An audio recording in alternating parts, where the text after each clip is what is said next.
கர்த்தருக்குள் பிரியமான சகோதரர்களே சகோதரிகளே, இஸ்ரவேல் தேசத்தை ஆள்வதற்கு எழும்பின முதல் ராஜாவாகிய சவுல் பெஞ்சமின் கோத்திரத்தைச் சேர்ந்தவன். 40 ஆண்டுகள் ஆட்சி செய்தான். இவன் ஆட்சி செய்த வேளையிலே பெலிஸ்தருடைய கலகம் மிகவும் அதிகமாக இருந்தது. பெலிஸ்தர்கள் அடிக்கடி வந்து நாட்டிலே துன்பத்தை கொடுத்துக் கொண்டிருந்தார்கள். அதற்கென்றே தாவீதை எழுப்பினார் தேவன். இப்பொழுது 40 ஆண்டுகள் கடந்து போயிற்று. இந்த 40 ஆண்டுகள் கடந்த பிற்பாடாக சவுல் மரணமடைய வேண்டும் என்பது தேவனுடைய சித்தமாக இருந்தது. ஏறக்குறைய சவுலின் 15வது ஆண்டின் முடிவில் இருந்து, சவுல் ஆட்சியின் 15வது ஆண்டு முடிவில் இருந்து அவன் தன்னுடைய மரணம் வரைக்கும் தாவீதை கொலை செய்ய தேடிக்கொண்டிருந்தான். 25 ஆண்டுகள். ஆனால் இப்பொழுது அவனே கொலையானான். யாரு? சவுல் கொலையானான். அதைத்தான் இந்த அதிகாரத்தில் நாம் பார்க்க போகின்றோம். பெலிஸ்தர் இஸ்ரவேலோடு யுத்தம் பண்ணினார்கள். இஸ்ரவேலர் பெலிஸ்தருக்கு முன்பாக முறிந்தோடி கில்போவா மலையிலே வெட்டொன்று விழுந்தார்கள். இஸ்ரவேல் மக்களுக்கு எதிராக பெலிஸ்தர் யுத்தம் செய்தார்கள். அப்பொழுது அந்த தாக்குதலை தாங்க முடியாமல் இஸ்ரவேலர்கள் பெலிஸ்தருக்கு முன்பாக முறிந்தோடினார்கள். கில்போவா மலையிலே வெட்டுண்டு அநேகர் விழுந்தார்கள். பெலிஸ்தர் சவுலையும் அவன் குமாரரையும் நெருங்கி தொடர்ந்து சவுலின் குமாரராகிய யோனத்தானையும் அபினதாபையும் மல்கிசூகாவையும் வெட்டி போட்டார்கள். சவுலுடைய மகன்கள் 3: யோனத்தான், அபினதாப், மல்கிசூவா. இந்த 3 பேரும் சவுலின் கண் முன்னாடியே வெட்டி போடப்பட்டார்கள். எப்படி இருந்திருக்கும் சவுலுக்கு? மனதளவிலும் உடலளவிலும் மிகுந்த வேதனை பெற்றான். சவுலுக்கு விரோதமாக யுத்தம் பலத்தது. வில் வீரர் அவனை கண்டு நெருக்கினார்கள். அப்பொழுது சவுல் வில் வீரரால் மிகவும் காயப்பட்டு, வில்லிலே அம்பு வைத்து இருக்கிற வீரர்கள், அதுக்கென்றே ஒரு படை இருக்கும். அந்த வில் வீரர்கள் சவுலை நெருக்கினார்கள். சுற்றி பெலிஸ்தர் வீரர்கள் சுற்றிலும் வந்து ரவுண்டு கட்டிக்கிட்டு வந்து தாக்கிறதுக்கு வெண்டாங்க. அப்போ அந்த வில் வீரர்கள் சவுல் வந்து மிகவும் காயப்பட்டான். அம்புகள் எய்வாங்க இல்லையா, சுத்தி நின்றுக்கிட்டு சும்மா நின்றுக்கிட்டு இருப்பாங்க, அம்பை எய்கிறாங்க. அப்பா அவன் வந்து காயப்பட்டான். அதனால என்ன செய்யறான்? தன்னுடைய ஆயுததாரியை நோக்கி, அவன் கூட ஆயுதம் சுமந்துட்டு வரவன் இருப்பான் இல்லையா, அவனை நோக்கி என்ன சொல்றான்? அந்த விருத்தசேதனம் இல்லாதவர்கள் வந்து என்னை குத்தி போட்டு, நல்லா கவனிங்க, அந்த விருத்தசேதனம் இல்லாதவர்கள் யாரு? பெலிஸ்தர்கள். ஏன்னா விருத்தசேதன உடன்படிக்கை தான் வந்து தேவன் வந்து ஆபிரகாமோடு செய்து கொண்ட மிகப்பெரிய உடன்படிக்கை. அந்த விருத்தசேதனம் செய்து கொண்ட மக்கள் தான் தேவனுடைய மக்கள் எனப்பட்டார்கள் அந்த காலங்களிலே. இப்பொழுதும் கூட சில நாமகரண கூட்டங்களிலே, சில பிரிவுகளில், பிலிப்பீன்ஸ்ல எல்லாம் இருக்குது. நேற்று தான் ஒரு தகவல் கிடைச்சது எனக்கு. என்ன செய்யறாங்க? நாமளும் விருத்தசேதனம் பண்ணிக்கணும் அப்படின்னு சொல்லிட்டு முஸ்லீம் மாதிரியே இவங்க வந்து விருத்தசேதனம் பண்ணிக்கிறாங்க. நான் சொன்னேன்,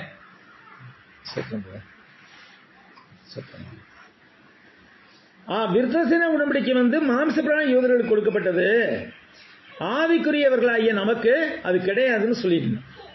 இப்ப பாத்தீங்கன்னாக்கா அந்த விருத்தசேதனம் இல்லாதவர்கள் வந்து பக்கம் 383, அந்த விருத்தசேதனம் இல்லாதவர்கள் வந்து என்னை குத்தி போட்டு என்னை அவமானப்படுத்தாதபடிக்கு யார்கிட்ட சொல்றான்? தன்னை ஆயுததாரிகிட்ட சொல்றான். விருத்தசேதனம் மேல பெலிஸ்தர் வந்து குத்தி போட பெரிய அவமானமாயிரு எனக்கு, நீ என்ன செய்ய, நீ உன் பட்டயத்தை உருவி என்னை குத்தி போடு என்றான். உன் கையால நான் செத்துடுறேன், ஏன்னா இனி என்னால உயிர் பிழைக்க முடியாது, மிகவும் காயப்பட்டிருக்கான், அதனால நீ என்னை குத்தி போடு, நான் செத்து போயிடுறேன் அப்படின்னா. ஆனால் அவனுடைய ஆயுததாரி மிகவும் பயப்பட்டதால் அப்படி செய்ய மாட்டேன் என்றான். அவன் ஆயுததாரி தேவ பயம் உள்ளவன் போல இருக்கு. அதனால வந்து ஐயோ நான் செய்ய மாட்டேன் ராஜா, அதெல்லாம் செய்ய மாட்டேன் அப்படின்னு சொல்றான். அப்பொழுது சவுல் தன் பட்டயத்தை நட்டு அதன் மேல் விழுந்தான். சவுல் வந்து தன்னுடைய பட்டயத்தை பூமியில நட்டு வச்சு அது மேல அப்படியே குப்பிரிக்கிறது விழுகிறான். அப்ப அந்த பட்டயம் வந்து வயிற்றுல குத்தி அவன் சாகுது. அதுல இன்னொரு நிகழ்வும் இருக்கிறது. அடுத்த புத்தகத்துல முதல் அதிகாரத்துல வருது பாருங்க. அங்க நம்ம அடுத்த வாரம் அந்த விவரமா பார்ப்போம். இப்போ நம்ம சும்மா ஸ்லைட்டா பார்க்க போறோம். 1ஆம் அதிகாரம் 10ஆம் வசனம், 2 சாமுவேல் புத்தகம் 1ஆம் அதிகாரம் 10ஆம் வசனம், 9-10. அவர் என்ன செய்தார்? பட்டயத்தை விழுந்து கிடந்தார். 6ஆம் வசனத்துக்கு, அந்த வாலிபன், நான் தற்செயலாய் கில்போவா மலைக்கு போனேன். அப்பொழுது இதோ சவுல் தன்னுடைய ஈட்டியின் மேல் சாய்ந்து கொண்டிருந்தார். ரதங்களும் குதிரை வீரர் அவரை தொடர்ந்து நெருக்கினார்கள். அவர் திரும்பி பார்த்து என்னை கண்டு கூப்பிட்டார். அதுக்கு நான் இதோ இருக்கிறேன் என்றேன். அப்பொழுது அவர், நீ யார் என்று என்னை கேட்டார். நான் அமலேக்கியன் என்று சொன்னேன். அவர் என்னை நோக்கி, நீ என் அண்டையில் கிட்ட வந்து என்னை கொன்று போடு, என் பிராணன் இன்னும் முழுவதும் போகாது இருக்கிறதுனாலே எனக்கு வேதனையா இருக்கிறது என்றார். அப்பொழுது நான், அவர் விழுந்த பின்பு பிழைக்க மாட்டார் என்று நிச்சயித்து அவர் அண்டையில் போய் அவரை கொன்று போட்டேன். ஒரு அமலேக்கியன் அங்கே கொன்றான் என்று இங்கே வாசிக்கிறோம். இங்கே என்ன சொல்றாங்க? அந்த பட்டயத்தை நட்டு அதுமாதிரி விழுந்தான்னு சொல்றது இல்லையா? 31ஆம் அதிகாரம் 4ஆவது வசனம். அதுக்கப்புறம் நடந்த காரியம் இது. அதுக்கப்புறம் தான் செத்து போறான் சவுல். பட்டயத்தை நட்டு அது மேல விழுந்தது உண்மைதான். ஆனால் அப்பொழுது அவன் உயிர் போகவில்லை. அப்போ ஒரு அமலேக்கியன் வருகிறான். அப்ப யாருன்னு கேட்டது, நான் ஒரு அமலேக்கியன் தான் சொல்றான். அப்ப என்ன சொல்றான்? நான் உயிர் போற நிலைமையில இருக்கிறேன், என்னை குத்தி நீ என்னை கொண்டு போட்டுரு அப்படின்னு சொல்லவும், அவனை கொண்டு போட்டுட்டு அவனுடைய கிரீடம் முடிகள் எடுத்துக்கொண்டு தாவீதை கொண்டு கொடுக்க போறான். அதை அடுத்த வாரம் நம்ம பார்ப்போம். அப்படி சவுல் செத்து போனதை அவன் ஆயுததாரியை கண்ட போது அவனும் தன் பட்டயத்தின் மேல் விழுந்து அவனோட கூட செத்து போனான். யாரு? சவுலுக்கு ஆயுதம் சுமந்து போகிறவன். அவன் என்ன செய்யறான்? அவனும் தன்னுடைய பட்டயத்தை நட்டு வச்சு அது மேல விழுந்து அவனும் செத்து போறான். அப்படியே அன்றைய தினம் பேசாம இருங்கய்யா.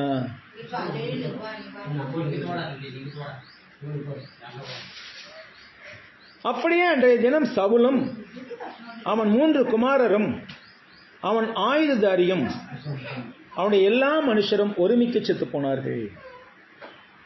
அன்றைய தினத்தை பெலிஸ்தருடன் நடந்த யுத்தத்திலே கில்போவா மலையிலே சவுல், அவனுடைய குமாரர்கள் யோனத்தான், மல்கிசூவா, இன்னொருத்தன் யாரு? அபினதாப். யோனத்தான், அபினதாப், மல்கிசூகா, அதோடு கூட அவனுடைய ஆயுததாரி, அதோடு கூட சவுலுடைய இந்த மக்கள் வீரர்கள் எல்லாருமே செத்து போனாங்க. இஸ்ரவேலர் முறிந்தோடினார்கள் என்றும் சவுலும் அவன் குமாரனும் செத்து போனார்கள் என்றும் பள்ளத்தாக்குக்கு இப்பாலும் யோர்தானுக்கு இப்பாலும் இருந்த இஸ்ரவேலர் கண்டபோது அவர்கள் பட்டணங்களை விட்டு ஓடி போனார்கள். இனி நகரத்தில் இருந்தாக்க பெலிஸ்தரை கொண்டு போட்டுருவாங்க. ஏன்னா ராஜா செத்து போயிட்டான், ராஜாவோட அவனுடைய மகன்களும் செத்து போயிட்டாங்க. ராஜா செத்து போனாலும் மிலிட்டரியை வழிநடத்துறதுக்கு ஒரு மகன் இருந்தா நல்லா இருக்கும். ஆனா பெலிஸ்தர் என்ன செஞ்சாங்க? தந்திரமா முதல்ல சவுளுடைய மகன்கள் 3 பேரையும் கொண்டு போட்டு அப்புறம் தான் சவுளை கொள்றதுக்கு தேடினாங்க. ஆனா சவுல் பெலிஸ்தர் கையில சாகல, அவனே தற்கொலை பண்ணிக்கிட்டான். ஆனால் தற்கொலை பண்ணி சாகாதனால ஒரு அமலேக்கியன் அவனை கொண்டுட்டான். இப்படி ராஜவம்சம் முற்றிலுமாகவே அற்று போனதை கண்ட போது என்ன செய்யறாங்க? பயந்துட்டாங்க இஸ்ரவேலர்கள். இனி நம்ம அங்க இருந்தோம்னா நமக்கு ஆபத்து, நிச்சயமா பெலிஸ்தர் நம்மளை எல்லாத்தையும் கொன்றுவாங்கன்ட்டு தப்பிச்சு ஓடிட்டாங்க. அப்ப என்னாச்சு? அவர்கள் பட்டணங்களை விட்டு ஓடி போனார்கள், காட்டு பக்கம் போயிட்டாங்க. அப்ப பெலிஸ்தர் அவைகளில் குடியிருந்தார்கள். அந்த பட்டணங்கள் பூரா பெலிஸ்தருடைய பட்டணங்கள் ஆயிடுச்சு. அவர்கள் அங்கே குடியிருந்தார்கள். அப்புறம் தாவீது அவர்களெல்லாம் காலி பண்ணுவாங்க. அது அடுத்த செக்ஷன்ல வரப்போகுது. இப்போதைக்கு இங்க பெலிஸ்தர் குடியிருக்கிறாங்க. கொஞ்சம் யோசிச்சு பார்த்தேன், சவுலின் இந்த நிலைக்கு காரணம் என்ன? சவுல் ராஜாவாக ஆகும்போது உண்மையிலே கீழ்ப்படியுள்ள மனுஷனாக, தாழ்மையில மனுஷனாக இருந்தான். அவனை ராஜாவாக ஆக்குறதுக்கு தேடின போது அவன் எங்க போய் ஒண்டிக்கிட்டு இருந்தான்? சொல்லியிருக்கேன் நிறைய தடவை. வைக்க பொருளை ஒண்டிக்கிட்டு இருந்தான். சவுல் ராஜாவாக ஆக்குவதற்காக அவனை தேடின போது போய் ஐயோ நான்லாம் ராஜாவாக முடியாதுன்னு சொல்லி வைக்க பொருளை ஒண்டிக்கிட்டு இருந்தான். அவனை எழுத ராஜாவாக்கணும். ரொம்ப தாழ்மையில மனுஷனாக தான் இருந்தான். ஆனால் நாள் ஆக அவனுக்குள்ள ஒரு கீழ்ப்படியாமை எழுந்துவிட்டது. அங்க அமலேக்கிய பட்டணத்தை முற்றிலுமாக அழின்னு சொன்னதான் முதல் இது.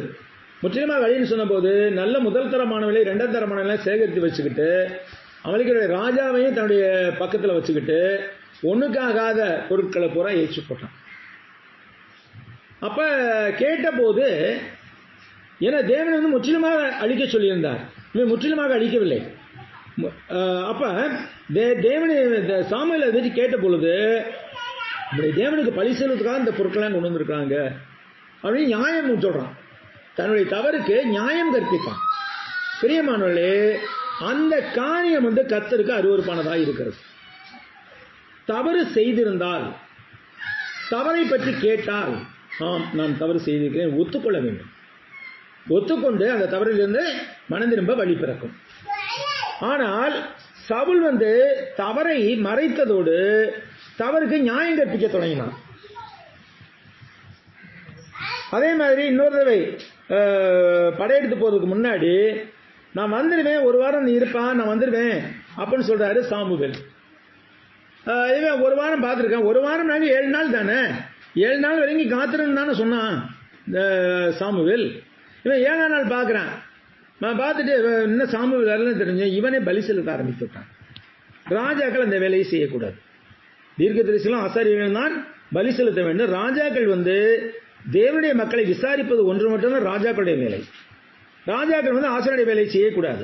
ஆசாரிய வேலையை ராஜாவும் செய்ய முடியாது. ஆனால் அங்கே அவன் வந்து அப்படி ஆசாரிய வேலையை எடுத்து செய்ததுனாலே அங்கே சாமுவேல் வந்து விட்டார். வந்து கேட்டபோது ஏன் இப்படி செஞ்ச, நீ செஞ்சிருக்க கூடாது இதை. இல்லை நான் நேராயிடுச்சு, இஸ்ரேல் மக்கள்லாம் அழிஞ்சுக்கிட்டு இருக்காங்க, பெலிஸ்தர் வந்து தாக்குறாங்க, அதனால நான் பலி செலுத்திட்டு போகலாம்னு இருந்தேன். தவறுக்கு நியாயம் கற்பிக்கிறேன். இது வந்து தேவனுக்கு ஏற்பில்லாத ஒரு காரியமாக இருக்கும். கடைசி வரைக்குமே அவன் வந்து தன்னுடைய கீழ்ப்படியாமையிலிருந்து மனம் திரும்பவில்லை. மிக மிக பரிதாபமான ஒரு காரியம். அப்ப வெட்டுண்டவர்களை உரிந்து கொள்ள பெலிஸ்தர் மறுநாள் வந்த போது அவர்கள் சவுலும் அவன் 3 குமாரரும் கில்போவா மலையிலே விழுந்து கிடக்கிறதை கண்டு அவன் தலையை வெட்டி, இதை பாருங்க, ஒரு ராஜாவுக்கு ஏற்பட்ட அவமானத்தை பாருங்க. பெலிஸ்தர் வந்து செத்ததுக்கு அப்புறமும் விடல அவன் தலையை வெட்டி அவன் ஆயுதங்களை எடுத்துக்கொண்டு தங்கள் விக்கிரக கோயில்களிலும் ஜனங்களுக்குள்ளும் செய்தியை பிரசித்தப்படுத்தும்படி அவைகளை பெலிஸ்தர் தேசத்தில் சுற்றிலும் அனுப்பினார்கள். எல்லா பக்கமும் இப்படி சவுலை நாங்க கொண்டுட்டோம் அப்படின்னு சொல்லி பெலிஸ்தர் தேசத்தில் எல்லா நகரத்துக்கும் என்ன செய்யறாங்க, அவனுடைய தலையை வெட்டி அனுப்புறாங்க. தலையை வெட்டி ஆயுதங்கள்லாம் தங்களுடைய தேவனுடைய கோயிலில் வச்சுட்டாங்க. தலையை வெட்டி பெலிஸ்தருடைய எல்லா பட்டணங்களையும் காமிக்கிறாங்க. கொண்டு போய் இஸ்ரேல் ராஜாவை நம்ம கொண்டுட்டோம், இனி நமக்கு இஸ்ரேல் தேசம் நமக்கு தான் அப்படிங்கிற மாதிரி கொண்டு போறாங்க. அவன் ஆயுதங்களை அஸ்தரோத் தேவனுடைய கோவிலில் வைத்து அவன் உடலை என்ன செஞ்சாங்க, பெத்சானின் அலங்கத்திலே தூக்கி போட்டார்கள். அலங்கம்னா சுவர், அந்த சுவர்ல தூக்கி போட்டாலாம் அப்படியே பதிச்சு வச்சுட்டாங்க. எதை, தலை இல்லாத உடலை மட்டும். எப்படி எவ்வளவு பெரிய அவமானமான ஒரு மரணம் பாருங்க. தலையை வெட்டி ஊர் பூரா சுத்திட்டு வர்றாங்க. அவனுடைய ஆயுதங்களை பூரா எடுத்து தங்களுடைய தேவனுடைய கோயிலில் வச்சுட்டாங்க. உடலை மட்டும் கொண்டு போய் பெஸ்ஸான்கிற ஊர்ல உள்ள அலங்கத்தில் சுவர், நகர சுவர்ல பிக்ஸ் பண்ணிட்டாங்க. பெலிஸ்தர் சவுலுக்கு செய்ததை கிளையா தேசத்து யாபேஸ் பட்டணத்தார் கேட்டபோது, அவர் வந்து யாபேஸ் பட்டணத்தார் வந்து சவுல் மீது பட்சமாயிருந்தார். அந்த யாபேஸ் பட்டணத்தார் கேள்விப்பட்ட போது என்ன செய்தார்கள், அவர்கள் பலசாலிகள் எழுந்து ராம் முழுவதும் நடந்து பெஸ்ஸானின் அலங்கத்தில் இருக்கிற சவுலின் உடலையும் அவன் குமாரின் உடலையும் எடுத்து யாபேசுக்கு கொண்டு வந்து அவைகளை எங்கே தகனம் பண்ணினார்கள். வழக்கமாக என்ன செய்வாங்க, உடல்களை புதைக்குவாங்க, கல்லறைகளில் வைப்பாங்க. புதைக்கிறது நம்ம தான் இப்போ மண்ணுக்குள்ளே புதைச்சிடுறோம். ஆனால் இஸ்ரேல் வரலாறை பார்க்கும்போது அவர்கள் வந்து கல்லறை என்று ஒரு தனியாக வைத்திருப்பார்கள். கல்லால் செய்யப்பட்ட அறை என்று தான் அர்த்தம். அந்த சரீரத்துக்கு மேலே மண்ணெல்லாம் படாது. அந்த கல்லறை அப்படிங்கிறது ஒரு பெரிய கல் வைத்து மூடி இருப்போம், குகை மாதிரி இருக்கு அந்த கல்லறை. அந்த கல்லை எடுத்துட்டாக்க உள்ளுக்க போனோம்னாக்கா அங்கங்கே பெட்டு மாதிரி போட்டு வச்சுருப்பாங்க, கல்லே படுக்கை போட்டு வச்சுருப்பாங்க. அதில் சில பேர் வசதியானவங்கள அறைய பாதி தடுத்து கூட வச்சுருப்பாங்க. அங்கே அந்த கல் மாதிரி படுக்கை போட்டு வச்சுருக்க போய் சரீரத்தை கொண்டு போய் வச்சுட்டு வந்துடுவாங்க. அப்புறம் திருப்பி கல்லை மேலே மூடி விடுவாங்க. அதான் என்ன செய்யும், சரீரம் அழுகி சிதைந்து போகும். மண்ணுக்குன்னு எதுவுமே படாது சரீரத்து மேலே. அப்படி தான் கல்லறை வைத்திருந்தார்கள். ஆனால் இஸ்ரவேல் ராஜாவாகிய சவுலை என்ன செய்தாங்க? எரிச்சாங்க. அன்றைக்கு அவர் எரிக்கப்பட்டுதான் அவருடைய சரீரம் அழிக்கப்பட்டது. தகனம் பண்ணி அவருடைய எலும்புகளை எடுத்து யாபேசில் இருக்கிற தோப்பிலே அடக்கம் பண்ணி 7 நாள் உபவாசம் பண்ணினார்கள். எலும்புகளை மட்டும் எடுத்துக்கொண்டு போய் அடக்கம் பண்றாங்க. எலும்பு இருக்கும் போது எரிச்சிட்டா எலும்பு இருக்கும், எலும்பு எரியாத. கேள்விப்பட்டதில்லை நீங்க? இப்ப மின்சார பயணத்தில் எப்படின்னு அங்க எல்லாமே சுத்தமா போயிருமா? ஆனா அவங்க எரிக்கிற போது எலும்புகள் மிஞ்சி இருக்குது.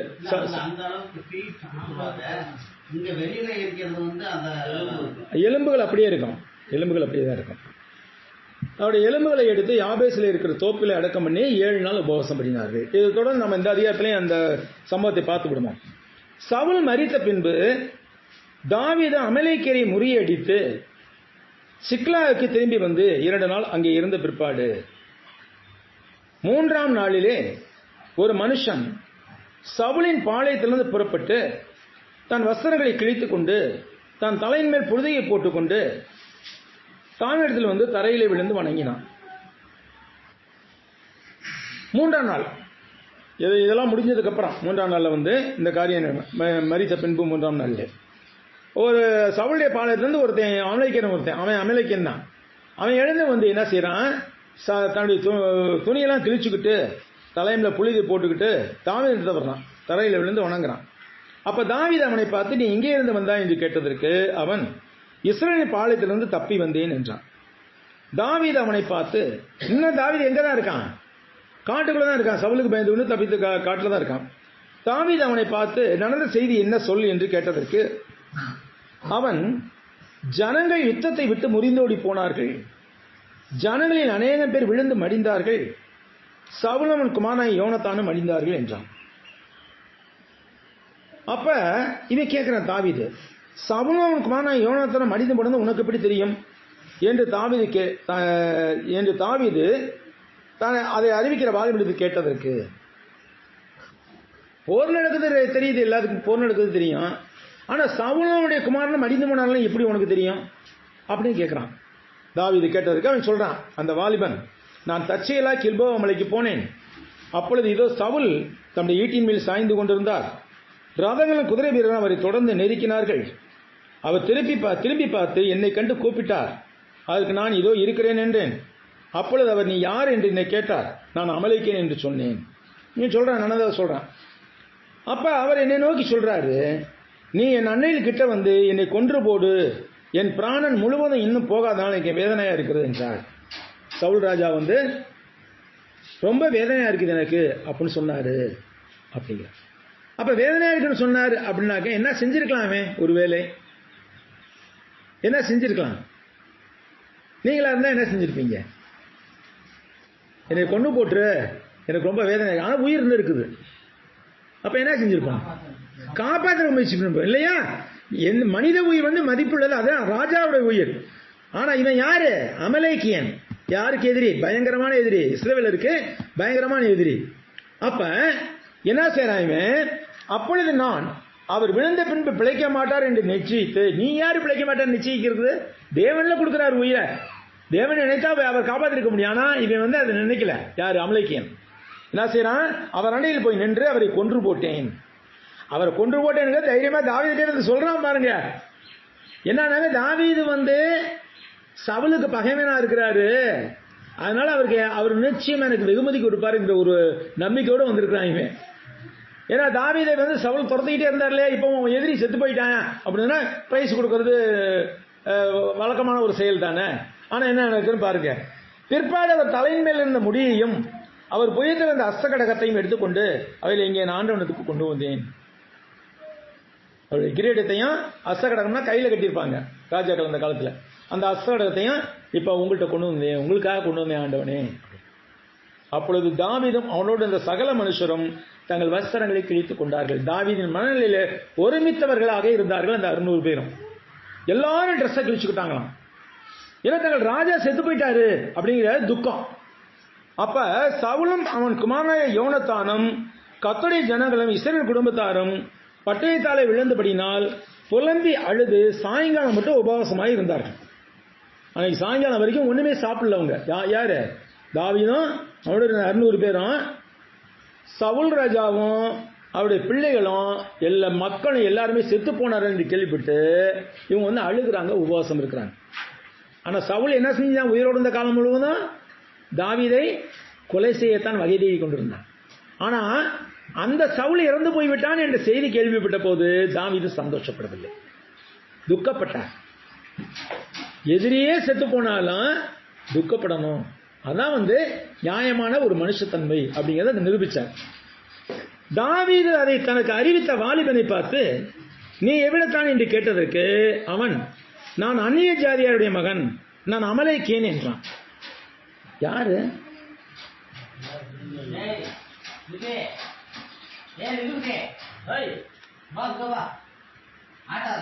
நான் அமலேக்கியன் என்றான். தாவீது அவனை நோக்கி, கர்த்தர் அபிஷேகம் பண்ணியவரை கொன்று போடும்படிக்கு உன் கையை நீட்ட பயப்படாமற் போனது என்ன என்று சொன்னார். ஏன்னா எத்தனை முறை சவுலை கொல்வதற்கு தாவீதுக்கு வாய்ப்பு கிடைத்திருந்தது. அந்த வாய்ப்புகளை பயன்படுத்தி அப்பொழுதே கொண்டிருக்கலாம். ஆனா அப்ப என்ன சொன்னார் தாவீது?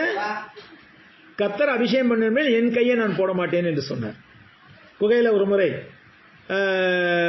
குகையின் உள்பக்கத்தில் தாவீதும் அவருடைய மனுஷரும் ஒண்டி இருக்கிறாங்க. வெளியில வந்து டாய்லெட் போறதுக்காக சவுல் அந்த குகைக்குள்ள நுழையிறான், குகையின் முன்பகுதியில் இருக்கிறான். அப்போ உள்ளுக்கு வந்து பேசிக்கிறாங்க எல்லாரும். தாவீது சொல்றாங்க, உன் எதிரியை உன் கையில ஒப்படைச்சிட்டாரு, போய் கொண்டுட்டு வா அப்படின்னு சொல்லி கத்தை எடுத்து கொடுத்து அனுப்புறாங்க. ஆனா சவுல் என்ன செஞ்சான்? தாவீது என்ன செஞ்சார்? வந்து சவுளுடைய மேலாடையின் தொங்கலை மட்டும் கொஞ்சம் அறுத்துக்கிட்டு போயிட்டார். அதுவே வந்து அவருக்கு படபடப்பா இருந்துச்சான். கர்த்தர் அபிஷேகம் பண்ணவர், அவர் மேல கை போட மாட்டேன் அப்படின்னு சொல்லிட்டு அப்படி உறுதிப்பட்டோடு இருந்தவர். அதனால இங்க சொல்றாரு, கர்த்தர் அபிஷேகம் பண்ணவரை கொன்று போடும்படி நீ உன் கையை நீட்ட பயப்படாமல் போன என்று சொல்லி வாலிபர்கள் ஒருவனை கூப்பிட்டு, நீ கிட்ட போய் அவன் மேல் விழுந்து அவனை வெட்டு என்றான். அவனை வெட்டினான், அவன் செத்தான். நல்ல செய்தி கொண்டு வந்தோம் நினைச்சுக்கிட்டு இருந்தான் அந்த வாலிபன் அமலேக்கியன். ஆனா தாவீது கொண்டிருந்த ராஜ விசுவாசம் எவ்வளவு என்பது அவனுக்கு தெரியாது. ராஜாவாக ஆக்கினது யார்? தேவன். தேவன் வந்து அவர் அபிஷேகம் பண்ணி இருக்கிறார், அவர் மேல நான் கை போடக்கூடாது. தேவன் அபிஷேகம் பண்ணவர் மேல கை போடுறதுக்கு உனக்கு எவ்வளவு துணிச்சல் இருந்துச்சு, உனக்கு எவ்வளவு துணிச்சல் இருக்கணும், நீ சாகண்டா அப்படின்னு சொல்லிட்டு ஒரு வாலிபனை கூப்பிட்டு அவன் மேல விழுந்தவனை கொல்லு அப்படிங்கிறான். என்ன செய்யறான்? அவனை கொண்டுட்டான். தாவீது அவனை பார்த்து, உன் இரத்தப்பழி உன் தலையின் மேல் இருப்பதாக, கர்த்தர் அபிஷேகம் பண்ணவரை நான் கொன்று போட்டேன் என்று உன் வாயை உனக்கு விரோதமாக சாட்சி சொல்லிச்சு என்றான். தாவீது சவுலின், இதை வந்து நம்ம அடுத்த வாரம் பார்க்க போறோம் விவரமா. தாவீது சவுலின் பேரிலும் அவன் குமாரனாகிய யோனத்தான் பேரிலும் புலம்பல் பாடினான். இந்த புலம்பல்ல அவன் வந்து என்ன சொல்ல, இப்ப கூட பாத்துறோம், வில்வித்தை யூதாபுத்திரருக்கு கற்றுக் கொடுக்கும்படி கட்டளையிட்டான். அது யாசேரின் புத்தகத்தில் எழுதியிருக்கிறது. அவன் பாடின புலம்பலாவது, அங்க என்ன புலம்பல் பாடினான்? தாவீது வந்து சவுலை குறித்தும் யோனத்தானை குறித்தும் அவருடைய மரணத்திற்காக யூலஜி என்று சொல்வார்கள். இது சரிஜியுமே இருந்தபோது நான் கூட ஒரு யூலஜி எழுதி அனுப்பியிருந்தேன். அதாங்க வந்து அவருடைய பிரேயர் மீட்டிங்ல, மெமோரியல் சர்வீஸ் பிரேயர் மீட்டிங்ல அதை வாசிச்சிருக்காங்க, எல்லாருக்கும் கொடுத்துருக்காங்க. ஒருத்தர் இறக்கும் போது அவரை நினைத்து துக்கப்பட்டு பாடல் எழுதுவோம். அதான் வந்து யூலஜி அல்லது துக்க பாடல் அல்லது புலம்பல் பாடல்னு சொல்றாங்க. தாவீது வந்து சவுல் தனக்கு எதிரியாக இருந்த போதும் யோனத்தான் அவனுக்கு ஆத்ம நண்பனாக இருந்தான். ரெண்டு பேருக்கு மேலேயுமே புலம்பலை எழுதுகிறான். என்ன எழுதுறான் பாருங்க, அந்த 12ஆம் வசனத்திலிருந்து 27ஆம் வசனத்து வரைக்கும் இருக்குது. இஸ்ரவேலின் அலங்காரம் உயர்ந்த ஸ்தானங்களில் அதமாயிற்று, பராக்கிரமசாலிகள் விழுந்து போனார்கள். இஸ்ரவேலின் அலங்காரமாக இருந்தது யார்? சவுலும் அவனுடைய குமாரர்களும் தான். அப்ப இஸ்ரவேலின் அலங்காரம் உயர்ந்த ஸ்தானங்களில் எங்க கில்போவா மலையிலே அதமாயிற்று, அழிஞ்சு போயிடுச்சு. அதமாயிடுச்சுன்னா அழிஞ்சு, அதம் பண்ணுவேன் அப்படின்னாக்க அழிச்சு போடுவேன்னு அர்த்தம். அழிஞ்சு போயிடுச்சு. பராக்கிரமசாலிகள் விழுந்து போனார்கள். யார் பராக்கிரமசாலிகள்? சவுலும் சவுளுடைய குமாரர்களும் விழுந்து போனார்கள். பெலிஸ்தரின் குமாரத்திகள் சந்தோஷப்படாத படிக்கும், விருத்தசேதனம் இல்லாதவனின் குமாரத்திகள் கலிகூறாத படிக்கும், அதை காத் பட்டணத்தில் அறிவியாமலும் அஸ்கலோனி வீதிகளில் பிரசித்தப்படுத்தாமலும் இருங்கள். ஆனால் ஏற்கனவே பிரசாப்படுத்தியிருக்காங்க. இங்க பெலிஸ்தருடைய பட்டணங்கள் எல்லாத்துலயும் பிரசாப்படுத்திட்டாங்க. இதெல்லாம் சொல்லாதீங்க, இப்படி செத்து போயிட்டான் சவுல், செத்து போயிட்டான், சவுளுடைய மகன்கள்லாம் இறந்துட்டாங்கன்னு சொல்லிட்டு அங்க எல்லாம் சொல்லாதீங்க அப்படிங்கிறார். கில்போவா மலைகளே, உங்கள் மேல் பனியும் மழையும் பெய்யாமலும் காணிக்கைக்கு ஏற்ற பயந்தரம் வயல்கள் இராமலும் போவதாக. அங்கே பராக்கிரமசாலியுடைய கேடகம் அவமதிக்கப்பட்டது. சவுல் தைலத்தால் அபிஷேகம் பண்ணப்படாதவர் போல அவர் கேடகமும் அவமதிக்கப்பட்டது. பராக்கிரமசாலியுடைய கேடகம் வந்து கில்போவா மலையிலே அவமதிக்கப்பட்டது. அதோடு கூட இவருடைய சவுளுடைய கிரீடமும் வந்து ஒரு விருத்தசனம் இல்லாத ஒரு போல அவமானப்பட்டது. அதனால அந்த மலையே இனிமே நாசமா போகட்டும், எந்த வளமும் அந்த மலையில் இருக்க இல்லாமல் போவதாக என்று சொல்லுதான். கொலையுண்டவர்கள் இரத்தத்தை குடியாமலும் பராக்கிரமசாலியின் நிலத்தை உண்ணாமலும் யோனத்தானுடைய வில் பின்வாங்கினதில்லை. யோனத்தானுடைய வில் வந்து அவ்வளவு திறமையுள்ள ஒரு வில் வீரனாக யோனத்தான் இருந்தான். அந்த ஒரு சிறுவனை கூட கூட்டு போய் அம்பை எய்து விட்டு அப்பால இருக்கிற அம்புன்னு சொன்னாக்க நீ வந்து ஓடி போயிடு தாவீது கிட்ட சொன்னான். இப்பால இருக்கிறது சொன்னால் நீ இருக்கலாம்னு சொல்லி அர்த்தம் சொன்னான் இல்லையா. அப்ப வில்வித்தையில நிபுணன் யாரு? யோனத்தான். என்ன செய்யறான்? கொலையுண்டவரின் ரத்தத்தை குடியாமலும் பராக்கிரமசாலியின் நிலத்தை உண்ணாமலும் யோனத்தானுடைய வாள் பின்வாங்கினதே இல்லை, வில் பின்வாங்கினதில்லை. சவுலின் பட்டயமும் வெறுமையாய் திரும்பினதில்லை. நிச்சயமாக சவுலும் வந்து பட்டயத்துல சிறந்த ஒரு பயிற்சி பெற்ற வில் வீரனாக பட்டய வீரனாக இருந்தான். உயிரோடு இருக்கையில் சவுலும் யோனத்தானும் பிரியமும் இன்பமாய் இருந்தார்கள், மரணத்திலும் பிரிந்து போனதில்லை. எப்படி? உயிரோடு இருக்கும்போது சவுலும் யோனத்தானும் ஒருவர் பிரியமாக இன்பமுள்ளவர்களாக இருந்தார்கள். ஒரு முறை சவுல் வந்து யோனத்தானை திட்டினான். அதுவும் சொல்லக்கூடாத வார்த்தையை சொல்லி திட்டினான். தன்னுடைய மனைவியை வேசி என்று சொன்னான், வேசி மகனே என்று சொன்னான். யார? தன்னுடைய மகனை திட்டும் போது வேசி மகனேன்னு சொல்றான். ஆனா அது வந்து உண்மையிலே திட்டினது எதுக்காக? இவன் தாவீது மீது கொண்டிருந்த சிநேகத்திற்காக. இவன் தாவீதுல சிநேகம் கொண்டிருந்தால் அதனால என்ன நடக்கும்? தாவீது ஒரு நாளைக்கு ஆட்சியை பெற்றுக் கொள்வான். அப்ப உனக்கு ஆட்சி கிடைக்காம போயிருமேடா, அரச பதவி எனக்கு பின்னாடி உனக்கு கிடைக்காம போயிருமே, இப்படி செய்யறா. அப்ப அந்த அர்த்தத்தெல்லாம் திட்டினானே தவிர சவுல் வந்து யோனத்தானை உண்மையிலே திட்டணுங்கிற அர்த்தத்தில் திட்டல. அப்ப உயிரோடு இருக்கையில் சவுலும் யோனத்தானும் பிரியமும் இன்பமாயிருந்தார்கள், மரணத்திலும் பிரிந்து போனதில்லை. சாவு கூட ஒரு நாள் முந்தியோ ஒரு நாள் பிந்தியோ சாகல, ஒரே நாள்ல இறந்துட்டாங்க. கழுகுகளை பார்க்கணும் வேகமும் சிங்கங்களை பார்க்கலாம் பலமும் உள்ளவர்களாய் இருந்தார்கள். ரெண்டு பேருமே எப்படி இருந்தாங்க? கழுதை பார்க்கலாம் வேகமாய் போகக்கூடியவர்களாய், சிங்கங்களை பார்க்கலாம் அதிக பலசாலிகளாய் இருந்தார்கள். இஸ்ரவேலின் குமாரத்திகளே, உங்களுக்கு இரத்தாம்பரத்தை சிறப்பாய் உடுப்பித்து உங்கள் உடையின் மேல் பொன்னாரணை தரிப்பித்த சவுலுக்காக அழுது புலம்புங்கள். இஸ்ரவேலுக்கு அவ்வளவு நன்மைகளை செய்திருக்கான் சவுல் என்று சொல்லுகிறார். அதோடு கூட போர்முகத்தில் பராக்கிரமசாலிகள் விழுந்தார்களே, யோனத்தானே உயரமான ஸ்தலங்களிலே வெட்டுண்டு போனாயே. உயரமான ஸ்தலம்னா கில்போவா மலை, கில்போவா மலையில தான் வெட்டுண்டு போனான். உயரமான ஸ்தலங்களில் வெட்டுண்டு போனாயே, என் சகோதரனாய யோனத்தானே உனக்காக நான் யாகலப்படுகிறேன். நீ எனக்கு வெகு இன்பமாய் இருந்தாய். அந்த ஃப்ரெண்ட்ஷிப்பை வர்ணிக்கிறதுக்கு ஒரு வார்த்தை சொல்றான் பாருங்க. நீ எனக்கு வெகு இன்பமாய் இருந்தாய், உன் சிநேகம் ஆச்சரியமாய் இருந்தது, ஸ்திரீகளின் சிநேகத்தை பார்க்கலாம் அதிகமாக இருந்தது. பெண்களோடு எனக்கு கிடைக்கிற இன்பத்தை விட உன்னால எனக்கு அதிகமான இந்த சிநேகத்தில் கிடைத்த இன்பம் அதிகமாக இருந்தது. இதை வச்சுக்கிட்டு என்ன சொல்றாங்க? யோனத்தானும் சவுலும் வந்து ஓரின சேர்க்கையாளர்கள். யோனத்தானும் தாவீதும் ஓரின சேர்க்கையாளர் சொல்லி சில பேர் சொல்றாங்க. ஆனா அதுக்கான ஆதாரம் எதுவுமே கிடையாது பைபிள். ஃப்ரெண்ட்ஷிப்பை உயர்த்தி சொல்றாங்க, அவ்வளவுதான். உன் சிநேகம் ஸ்திரீகளின் சிநேகத்தை பார்க்கலாம் அதிக இன்பமாக இருந்தது எனக்குனாக்கா தன்னுடைய ஃப்ரெண்டோட ஃப்ரெண்ட்ஷிப்பை அந்த அளவுக்கு மதிச்சிருக்கான் தாவீது.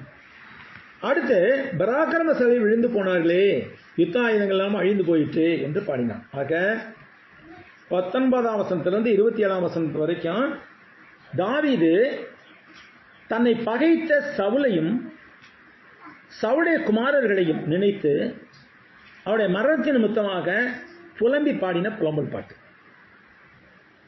இதுல எந்த இடத்துலையும் சவுலை தாழ்த்தி பேசவில்லை. அவர் சவுல் தன்னுடைய உயிரோடு இருந்த காலமா தாவீதை கொல்ல வகை தேடினார்.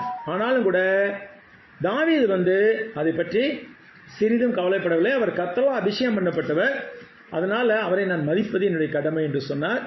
அவரை கொன்று விட்டேன் என்று சொல்லி நற்செய்தி சொல்லாத நினைத்து கொண்ட வாலிபனையும் கொன்று விட்டார். இனி அடுத்தது நமக்கு தாவீதின் சகப்பம் தொடங்குகிறது. தாவீது என்ன செய்தார், இதுக்கப்புறம் என்ன செய்தார் அப்படிங்கிறத நம்ம அடுத்த வாரத்தில் பார்ப்போம். கர்த்தர் தாமே நம்ம யாவரையும் ஆசீர்வதிப்பார்கள்.